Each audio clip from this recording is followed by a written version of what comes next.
এই একটু আগেই আটলান্টা স্টেডিয়ামে আর্জেন্টিনা হারিয়ে দিল ইজিপ্ট বা মিশরকে, দিয়ে কোয়ার্টার ফাইনালে চলে গেল, 3-2 গোলে জিতলো।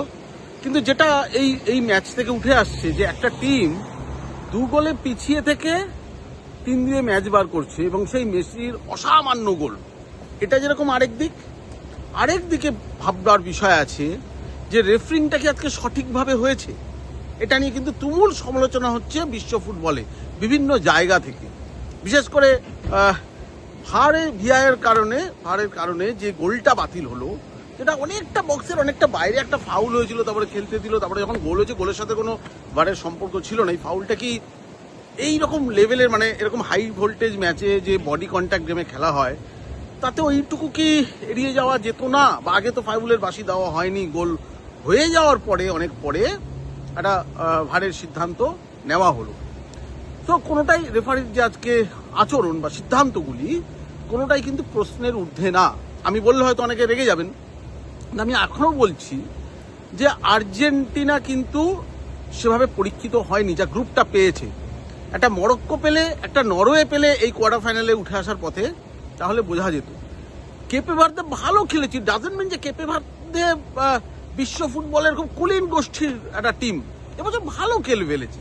কিন্তু অ্যাজ এ অপোনেন্ট যে একটা নাম ধাম যে ওয়েট, যে দলের প্লেয়াররা মেসির সঙ্গে ছবি তোলার জন্য, জার্সি পাওয়ার জন্য আকুল হয়ে বসে থাকে, সেই দলের ওয়েটটা বোঝা যায়।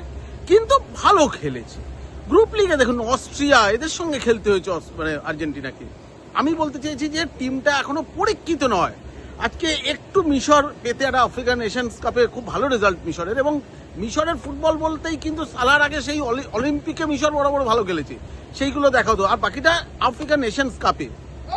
কিন্তু বিশ্বকাপ যদি দেখেন, তারা কিন্তু মারাত্মক কিছু কোথাও করেনি এখনো, মানে তারাই পরীক্ষিত না। সেই টিমটাকে কোয়ার্টার ফাইনাল ওঠার পথে পেয়েছে।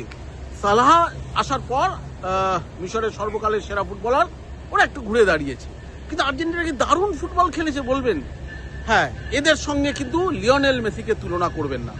ঐশ্বরিক ফুটবল খেলতে পারেন, এবং এই লোকটা 39 বছর বয়সে গোল করছেন, গোল করাচ্ছেন, টিমটাকে টেনে নিয়ে যাচ্ছেন। যেভাবে ভলিতে আজকে মানে দলের সেকেন্ড গোল, ওর প্রথম গোলটা করলো, এটা তো এবছর ওয়ার্ল্ড কাপে যদি প্রথম 10-এর মধ্যে থাকে অবাক হবেন না। এবং হ্যাঁ, 39ও এত ম্যাচুরিটি। আমি বারবার বলেছি যে রোনাল্ডো রিয়েলি ভালো ফুটবলার, রোনাল্ডো এই পৃথিবীর সেরা ফুটবলার, কিন্তু মেসি অ্যাকর্ডিং টু মি অন্য গ্রহের ফুটবলার। এলিয়েনরা যখন খেলে ফুটবল, যা কিছু করে দিতে পারে, সেটাই হয়েছে। এবং মেসির ব্যাপারে শেষ কথা বলা যায় না, জানেন তো।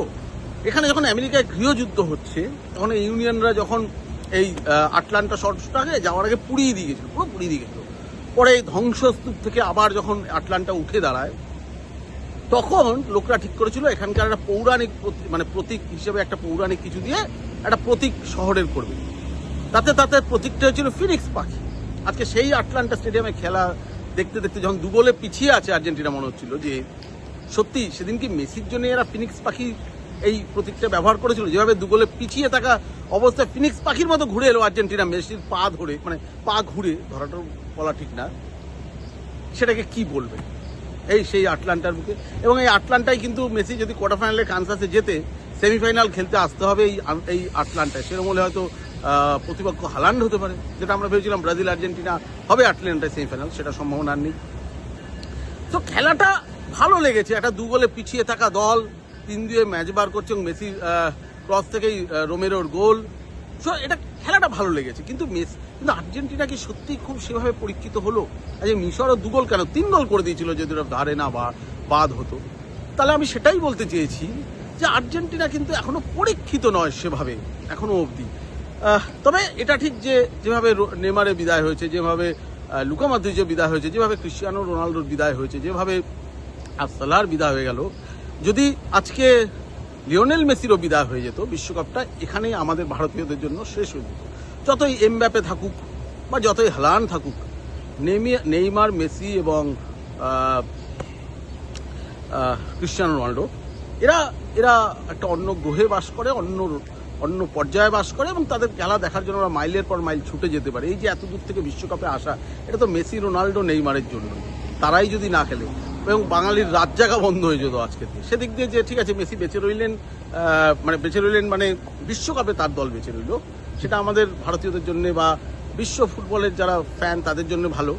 কিন্তু রেফারিটা নিয়ে কিন্তু বলার অনেক বক্তব্য রয়েছে। যেভাবে আজকে বারে বাতিল করা হলো বা সালার ওই ফাউলের কেসটা যেটা হলো, এটা কিন্তু একটু মনে হয় যে একটু কোথাও একটা ব্যথা আছে।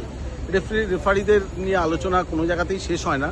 ভার হওয়ার পরও কেন এত আলোচনা হচ্ছে, এটাই আমার কাছে খুব প্রশ্ন, যেটা ওই পর্তুগাল ক্রোয়েশিয়া ম্যাচেও হয়েছে।